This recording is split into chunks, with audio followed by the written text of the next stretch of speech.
बधाई हो, you are here, which shows your commitment level. It is a testament to your commitment. It shows how much persuasive you are. You want to excel in UPSC at any cost, and that is why you are here. This session is about how best to do revision so that you can enhance your chances of cracking this examination. मैं सिर्फ I'll be asking only for 15 to 20 minutes of your time, and I promise to give you a new arsenal in your toolkit to crack UPSC. By the way, this is not just relevant for UPSC, it is relevant for other things in life too. And one more thing, this is just a cautionary point. I'm not saying that this is the only method to bring efficiency, but it is a time-tested one. It has been proven by psychology. So let us understand what this session is about. This session is about how to do revision. What is the best method to remember things which you often forget. How to avoid procrastination. Most of the UPSC aspirants, they complain that they are unable to, complete syllabus in time. What is the reason behind it? Is it because lack of efficiency, or is it because tendency of procrastination? So how to avoid this? What to do for this?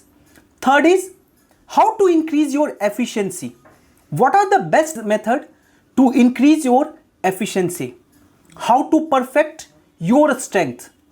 आपका जो strength है, weakness है, तो strength को और कैसे perfect करना है उसके बारे में भी I'll be talking about. Okay, so agenda of this session, let me tell you one thing, two things I'll be focusing upon. One is what is spaced repetition and distributed practice. ये दो चीजों को interlink करके समझेंगे. And then what is active recall, what is not active recall, and how best to employ this method. ये दोनों समझना है. Both things need to be understood together. Now, whatever the information I'm going to provide, it is based on multiple research paper which I read in last 7 to 8 days. और उसमें से ये दो book stands out. One is How to Become a Straight A Student. This book was written by Cal Newport. ये Cal Newport के द्वारा ये book लिखा गया है. It's one of the best book I have ever read. Next is make it stick. This is the book which is also one of the international best seller. More than 20 lakh copies of this book has been sold, and it has been written by Peter C. Braun. And there is another research paper that also helped me while bringing crucial piece of information together. That research paper is Slip Inspires Insight. So before I begin, let me clarify few things. I won't be doing bullshitting. कुछ भी बकवास नहीं करूंगा, because बहुत सारे लोग बोलते हैं this examination can be cracked in 3 months. Not possible. I'm not saying there might be some of those who might have done that, but humanly it is not possible to cover entire syllabus within 3 months. हो सकता है someone who has started in his class 12th, someone who has started in first year of graduation, then don't say that you have done it in 3 months. Okay, at least a year is required for someone who is a fresher. Okay, and then there is too much misguidance in the sense that those who are successful, so whatever story do they sell, most of the students buy it, and that is one of the reason behind this misguidance. So I won't be engaging in that. मैं simple बोलूँगा भैया कि you require at least 1 year to crack this examination. 1 साल तो चाहिए ही चाहिए to crack this examination. Coming to next. Now, before I begin this session, there are certain commitment which is required for UPSC examination. The first thing is it requires at least a year time. 1 साल के लिए आपके पास कम से कम समय होना चाहिए. That's the minimum requirement. Second is you need to have consistency. Consistency इस examination में बहुत important है. It's not the faster who wins the race. It is not the faster who wins the race, but it is the smarter who wins the race and the one who works properly, smartly जो काम करते हैं. Second thing, you need patience for marathon. आपको daily monotonous routine follow करना है, so you need patience for it. You need emotional balancing. This is a very tender age. Heartbreak is a very common है, so emotional balancing is required. Perseverance is required. Physical health is required. होता क्या है कि when you start too much engaged in the study, तो हो सकता है कि 8 घंटा 9 घंटा बीच में आप ब्रेक ना लो, हो सकता है फास्ट फूड खा के, so that would damage your physical health. That need to be avoided. And mental health, कोई टेस्ट दिया, आपका टेस्ट में कम स्कोर आया, so that would automatically take a toll on mental health. So that is another important problem. Next is recognition of your own weakness. You need to have courage to accept your weakness and you need to work on those weakness. Identify करो, have the courage to accept it and then work on those. Then whatever strength you are having, you need to further hone it, further perfect it. Revision is the key, and ultimately you need a little dose of confidence and faith. Confidence and faith in yourself that you would crack this examination. आसानी से कर लोगे. It is nothing very difficult. थोड़ा सा Cal Newport के बारे में बता देता हूँ. He himself, actually he did his graduation from Dartmouth College and he earned a PhD from MIT. Currently he is working as associate professor at Georgetown university. अभी ये जॉर्जटाउन यूनिवर्सिटी में associate professor हैं. So you need to if you want to read his book, please go through it. It's a nice book. Okay, so let us start with what is spaced repetition. Simple, नाम से ही clear है. Spaced repetition या distributed learning, basically it's a learning technique that involves reviewing information at increasing interval. Increasing interval पे same information को you need to review. एक research है, मैं एक रिसर्च के बारे में बताता हूं, स्लिप इंस्पायर्स इनसाइट के बारे में, before I proceed with this. So slip inspire research में बेसिकली व्हाट दे डिड, इन्होंने 2 ग्रुप में आपस में ग्रुप को बांट दिया और उन ग्रुप में स्लिप इंस्पायर्स इनसाइट में व्हाट दे हैव फाउंड कि those persons, those who have received information right now only, within 20 minutes they forget 50% of the information which they received. Within one day, 24 hours, they forget somewhere around 66% of the info. So it was in this light multiple books have been written, including this research paper which talked about the significance of spaced repetition, spaced repetition or distributed learning. तो इसमें करना क्या है, say if you are reading about emergency, आज आपने emergency पढ़ा, take a break for 1 day, next day again just do a casual revision of it. Next after 3 days एक flash card पे जो भी नोट्स बनाए हो फिर से एक बार रिवाइज कर लो. 6 days पे एक बार और, 14 days पे एक बार और, 21st days पे एक बार और, एंड डन, बूम. आपने उसको अपना न्यूरॉन का पार्ट बना लिया है. But spaced repetition requires at least 3 tasks.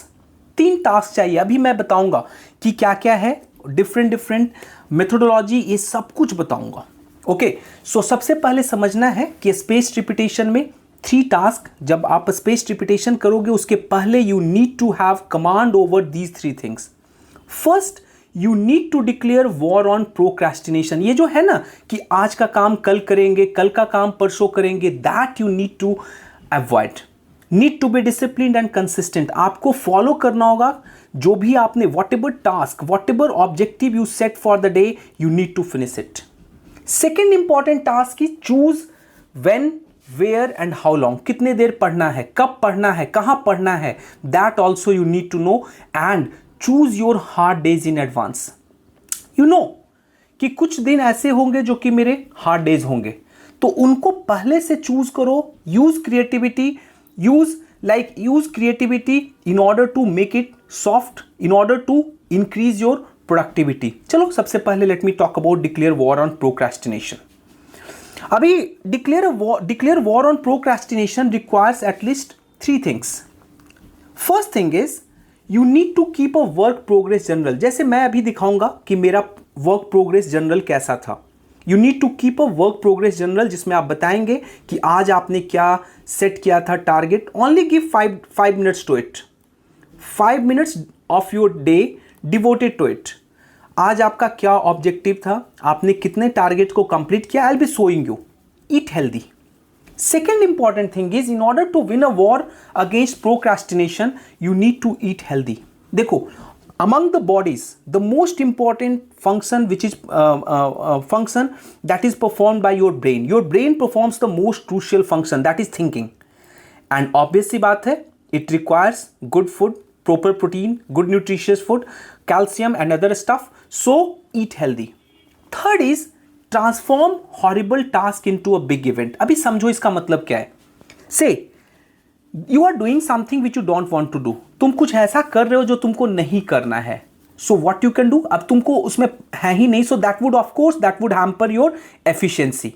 So what you can do, आप अपना यूजुअल लोकेशन को चेंज कर लो। मान लो रोज जिस दिन आपका हॉरिबल टास्क है, आप रोज घर पे पढ़ते हो, for that particular day go to Cafe Coffee Day, CCD में चले जाओ या किसी भी रेस्टोरेंट में चले जाओ and then start doing the same task. Believe me, you would get motivation to tackle such horrible task. Just एक दिन के लिए करके देखना इसको, it is going to really be very much advantageous. Next is, अब ये देखो वर्क प्रोग्रेस जर्नल को कैसे, जैसे ये 28 फरवरी का वर्क प्रोग्रेस जर्नल है। मान लो टुडे आई डिसाइडेड कि मैं आज फंडामेंटल राइट्स एंड इमरजेंसी करूंगा। नेचुरल रिसोर्सेज डिस्ट्रीब्यूशन कैसे हैं और उसका mind mapping all over the world, GS1 का पार्ट है, वो करूंगा। दिसंबर का करंट अफेयर करूंगा, 5 किलोमीटर जॉगिंग करूंगा। This is my today's goal. इसमें अकम्प्लिश कितना हुआ, so I have written 3 goals I have completed, second goal partially completed. Study hours उसमें कितने थे, टोटल प्लान मैंने 9 आवर्स किए but I completed only 8 hours. So you are keeping a track of how much you are losing per day. Subjects मैंने क्या क्या cover किए, I'll mention it. Key learning क्या क्या था इमरजेंसी में से, what you have learned, आप उसके बारे में बताएंगे। फंडामेंटल राइट से आपने क्या सीखा। आई एम जस्ट टॉकिंग, मतलब इसमें की लर्निंग में बहुत ज़्यादा टाइम डिवोट नहीं करना है। मीन्स वो points which you can recall then only using active recall, whatever point that is coming to your mind वो वहां पे आप मेंशन कर लीजिए। What challenges you faced on that day. Say आपने 9 आवर्स का प्लान किया था but you set for 8 hours. So one challenge is you were unable to sit for that many hour. Second is issue of concentration due to monotonous routine. दिन भर same काम पढ़ना है, लक्ष्मीकांत पढ़ना है, GC लियोंग पढ़ना है। सो मोनोटोनस रूटीन की वजह से you were having issue of concentration. Social media distraction, बार बार इच्छा कर रहा था व्हाट्सएप देखना है, फेसबुक देख लेते हैं कि किसका क्या स्टेटस है। So these were the distraction, these were the challenges which you find. Solutions इसके क्या हैं आप लिख लो खुद, ये सबका अपना होगा। लाइक प्रैक्टिकल लोड लेना है इन द बिगनिंग में। इफ यू फर्स्ट डे से ये आपने स्टार्ट किया कि I will be sitting for 9 hours, कल तक आपका रूटीन बिल्कुल 0 आवर्स का है, suddenly 9 hours, so that is not possible. So initially take a practical load in the beginning. Make a room of 1 hour for discussion with your friends to avoid monotony. अभी मैंने बताया कि one of the problem was issue of concentration due to monotonous routine. So in order to avoid that what you can do, आप per day 1 घंटा समय discussion में अपने friends के साथ बिताओ। And next is keep phone away during study hours. Study hours के time phone को दूर रखना है। Notes reflection, now what more you need to do, तो without being over ambitious, need to push myself, have an optimistic outlook. So ये एक दिन का रूटीन है, ये एक दिन का वर्क प्रोग्रेस जनरल है। सो इस तरह से आप भी मेंटेन कर सकते हो। Next is choose when, where and how long. When का मतलब ये है how you would be distributing your tasks. अब व्हाट आई हैव फाउंड कि ज़्यादातर वर्क को if you would be fitting in morning and afternoon, believe me, you will be able to finish your task by the end of the day. So when it comes to when, हो सकता है ये अलग अलग लोगों के लिए अलग अलग टाइम हो। For me, I try to fit as much work as possible into the morning and afternoon and I have finished it. Second is where, study in isolated location, क्योंकि बाकी जगह पे हो सकता है you may have too much distraction, so study in isolated locations and take a break every hour. से 8 से 9 आपने पढ़ा तो थोड़ा सा 15 मिनट के लिए ब्रेक ले लो, 9 से 9:15, then start at 9:15 again. This is how you should proceed. Next is before explaining more about spaced repetition, अभी ये समझना है कि हाउ आवर ब्रेन वर्क्स। अभी देखो, तुम क्लासरूम में हो, कोई क्लासरूम में आके स्ट्रेंजर तुमसे मिलता है, ही टोल्ड यू और सी टेल्स यू टोल्ड यू हर और हिज नेम, ठीक है।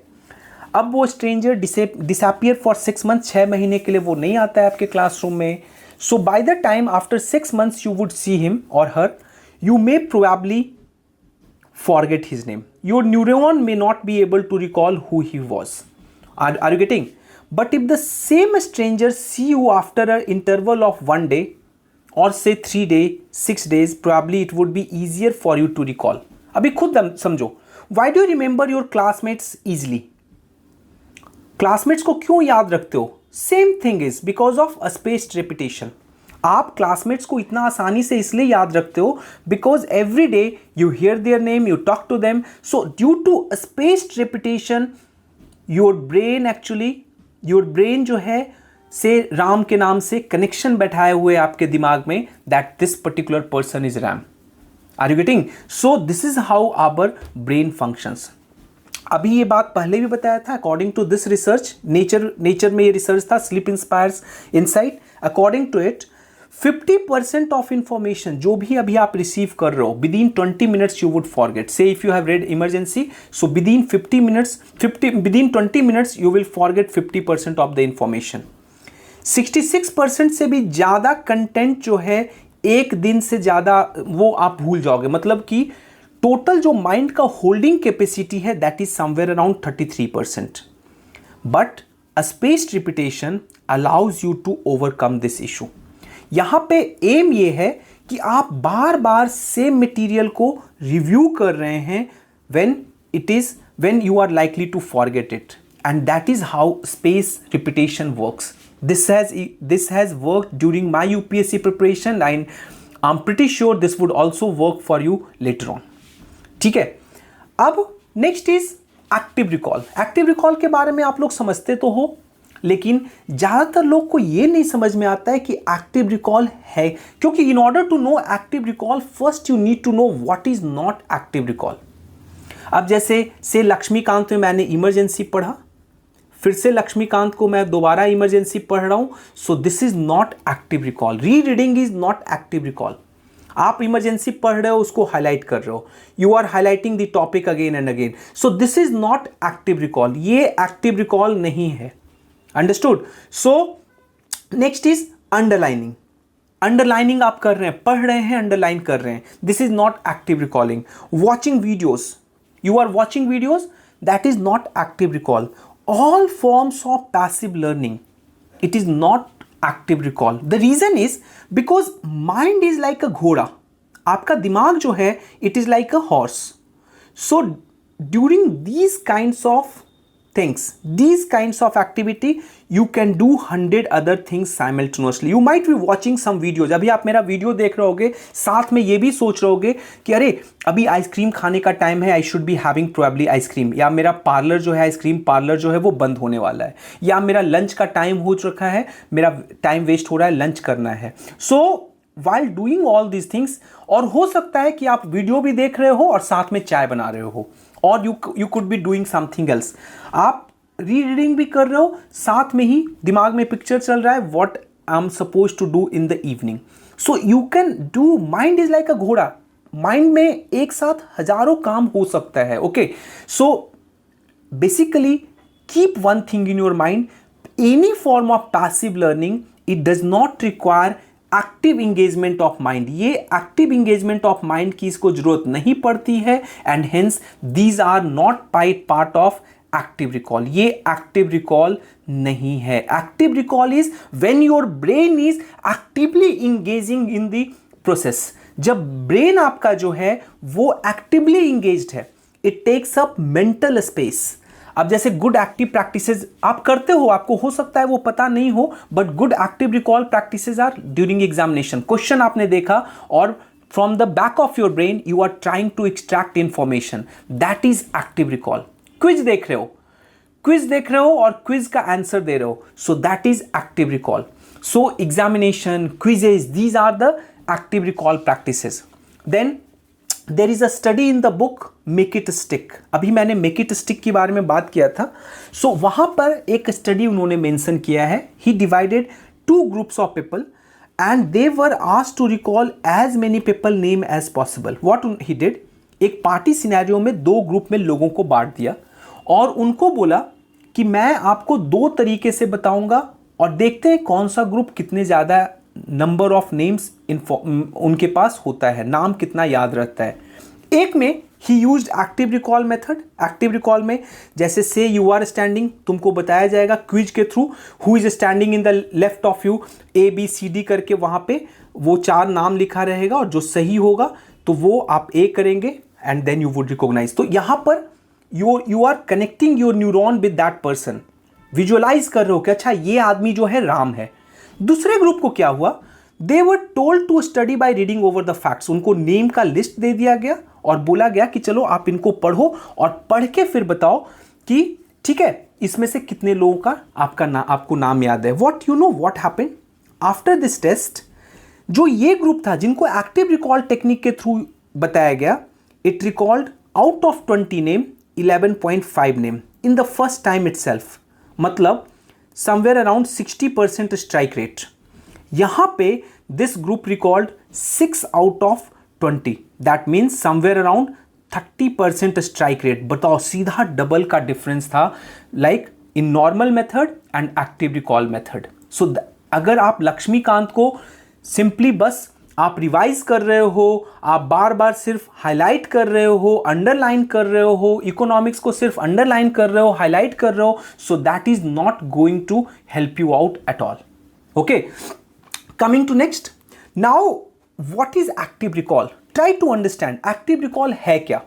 सी, there are multiple things that comes under active recall. एक एक चीज समझाऊंगा।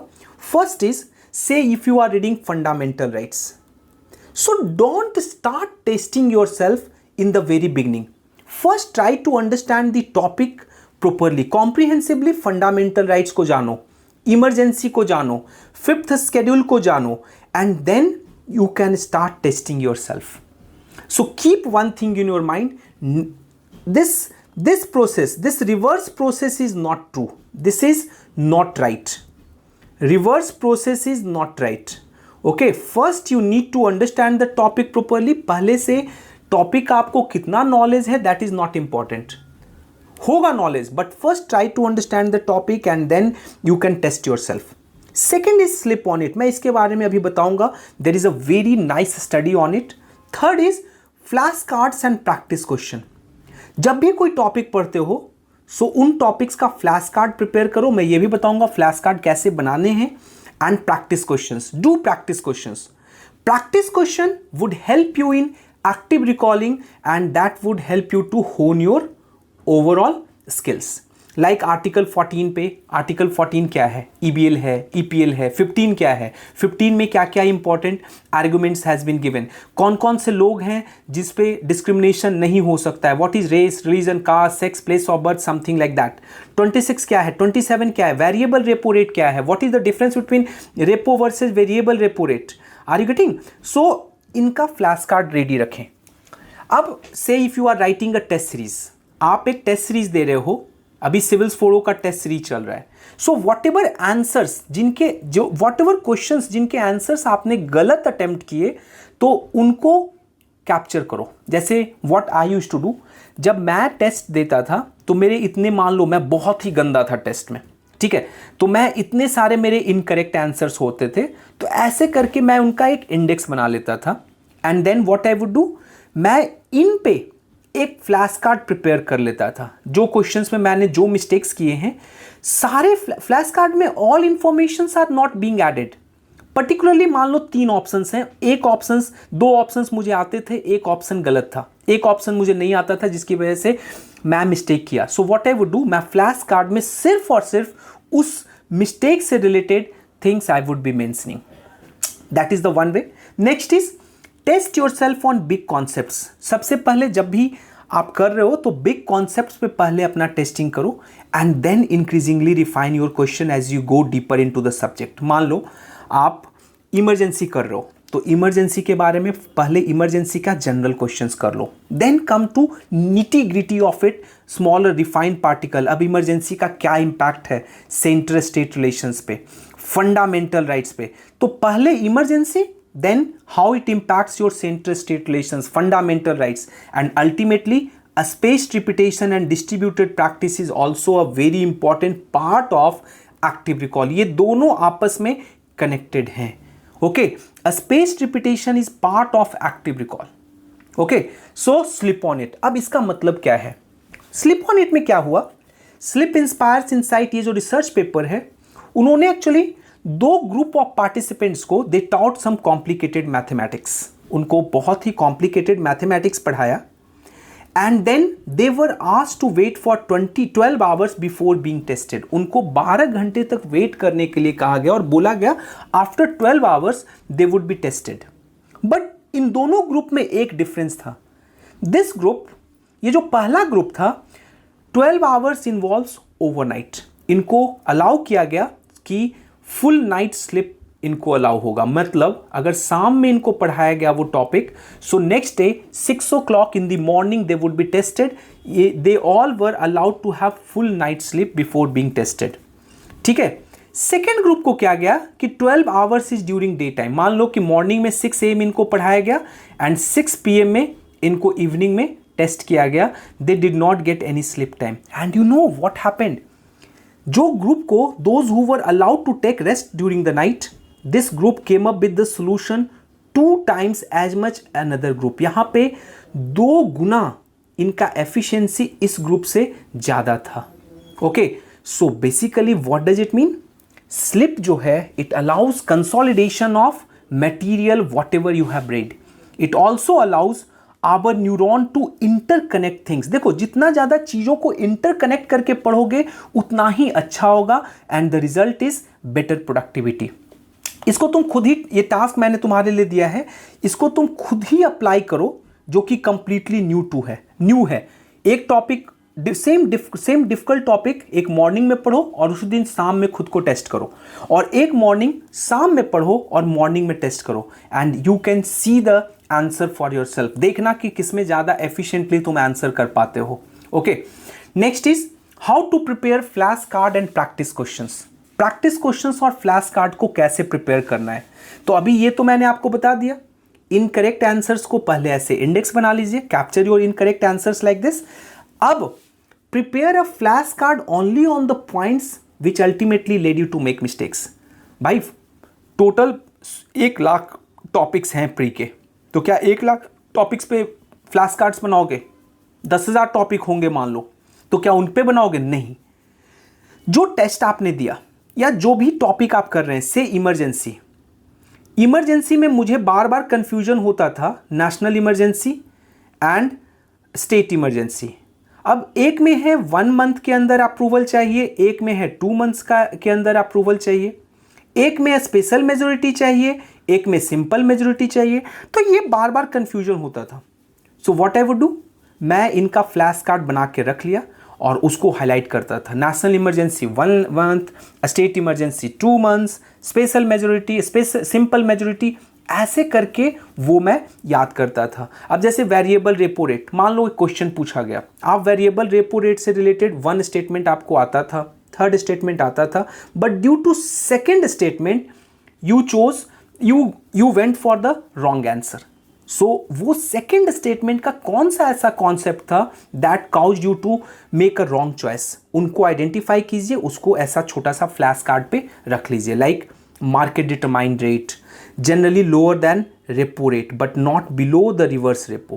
It is a tool to infuse liquidity. इसका जो टेन्योर है वो मेंशन कर लिए, डन। फ्लैश कार्ड आपका वेरिएबल रेपो रेट पे प्रिपेयर्ड है।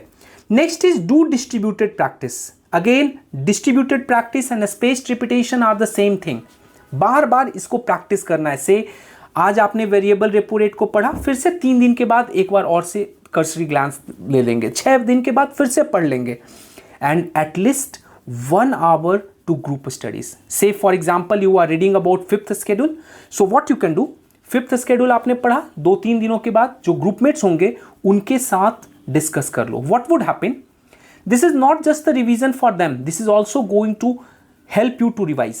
आपका जो एक्टिव, जो पैसिव ब्रेन में पड़ा हुआ है, you would be actively recalling it back and that would help you to revise effectively and ultimately आपको ये पता चलेगा कि while active recalling 5th schedule का which part I forgot. जो पार्ट आप फॉरगॉट किए उस पार्ट को दोबारा आप रिवाइज करेंगे and believe me after this you would never make mistakes. एक चीज ध्यान रखना है, एक्टिव रिकॉल में the more mistakes you would make the more learning you would generate. Mistakes allow you to make more learning.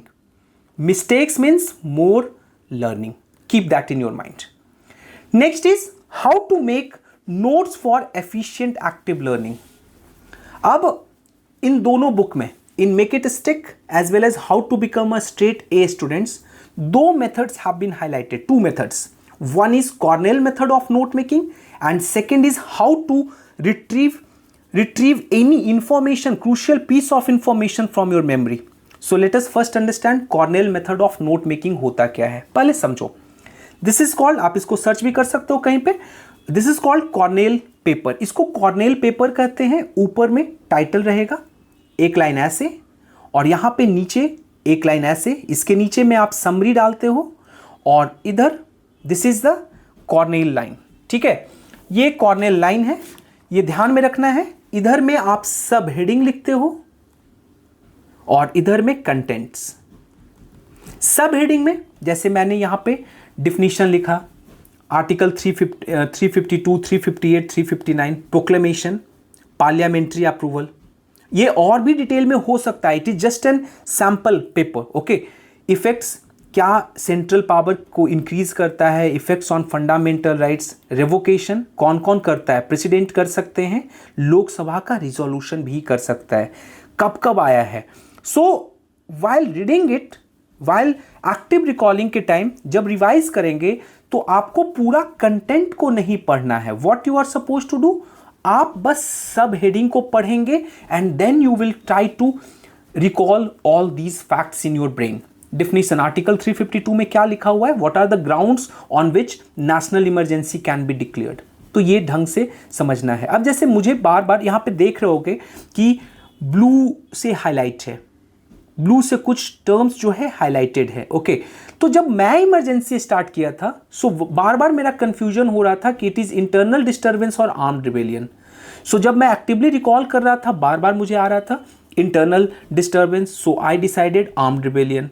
फिर मैंने वहां पे लिख दिया आर्म्ड रिबेलियन, उसको हाईलाइट कर दिया.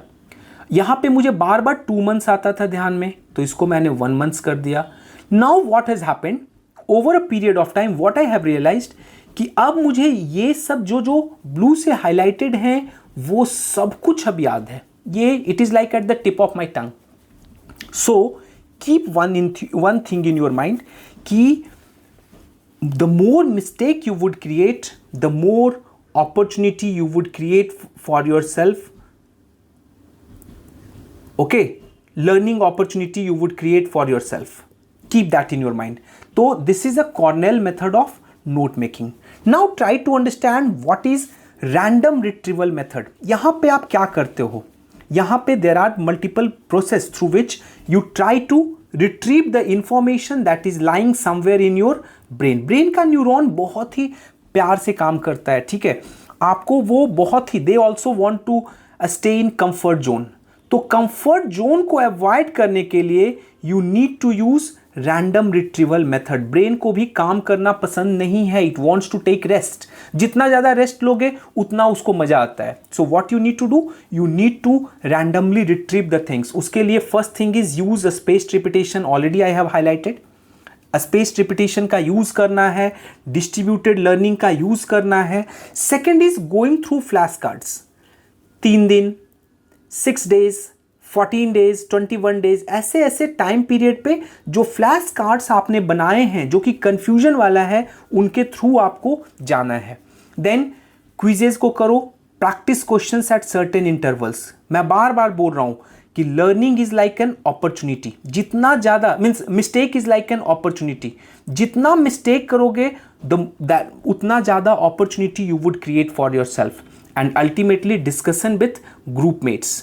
आप अपने ग्रुप मेट्स के साथ डिस्कशन करो। जितना ज़्यादा डिस्कस करोगे, न्यूरॉन जो है उतना ज़्यादा चीज़ों को इंटरकनेक्ट करेगा और उतना आसानी से it would be able to bring you back whenever your memory requires it. So what to do next, अभी मैं 2-3 सजेशंस दूंगा। वन इज, जब भी आप कोई टॉपिक्स पढ़ रहे हैं, so start doing interlinking. Interlink करो। अगर पॉलिटी के टॉपिक्स आप पढ़ रहे हैं, से एनीथिंग, तो उसको इकोनॉमी का, सोशल जस्टिस का और सोसाइटी का उसको लिंक करो। पॉलिटी में टॉपिक्स है जैसे use of religion, so religion क्या इंपॉर्टेंट पॉलिटी में ही है कि रिलीजन इकोनॉमी में भी इंपॉर्टेंट है, सोशल जस्टिस सोसाइटी में इंपॉर्टेंट है। अगर राइट्स हो रहे हैं, डोंट यू थिंक कि both are two interrelated things? अगर there won't be peace, religious harmony नहीं होगा, don't you think it would create civil war and economically it would also affect the country's situation? So interlink the topic, then visualize the topic. जब भी आप कोई topic को पढ़ रहे हैं, try to visualize it. उसको दिमाग में विजुअलाइज करो। The more visualization you would do, the more lasting impact it would be having. ये ध्यान में रखना है, जितना ज़्यादा विजुअलाइज करोगे उतना ज़्यादा lasting impact it would make. Okay, so try it for today. This is the only advice I would be giving you. आप बस आज के लिए take only half an hour of your time और आज के लिए ये ट्राई करो, and believe me it would bring wonders for you. If you like the video, please do like, share and subscribe my channel. Thanks for watching, and once again I would request, please do it for today. For more content, you can join me at my Telegram channel, UPSC with Deepak Prakash. UPSC with Deepak Prakash. And वहाँ पे आपको daily quizzes practice करने के लिए मिलेंगे, and simultaneously बहुत सारे और भी information I keep on passing. Take care, see you later on, bye bye.